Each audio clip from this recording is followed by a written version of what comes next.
Hey guys and gals, Sweet Project Cars here with cool, trick, and affordable ways for the do-it-yourselfer and simple ways. If you want to know how to care for this,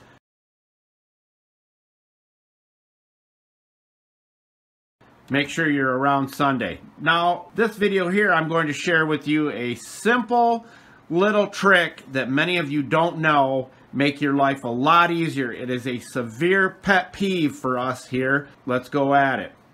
Okay, now we did a version of this as an update in a video quite a long time ago, and you're probably saying, yeah, I've seen that. No, this is different. And that pet peeve is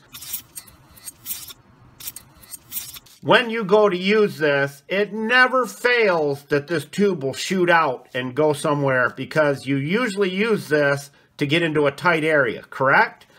Well, if you take your 99%, clean that up good, blow it off.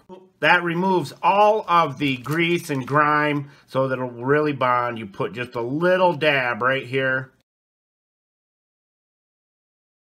Now that tube will not come out of there. Now, let me share another little secret with you that many people don't know. Yes, they make these where you don't have to worry about that, but they're way more expensive. You know that you can actually pop this off. It doesn't fit all of them, but it does many of them. You can buy the cheaper lubricants.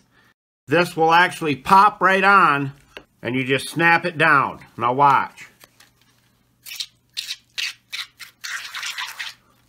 Pretty slick, huh? Now, as I said, it doesn't fit all of them, but it does many of them.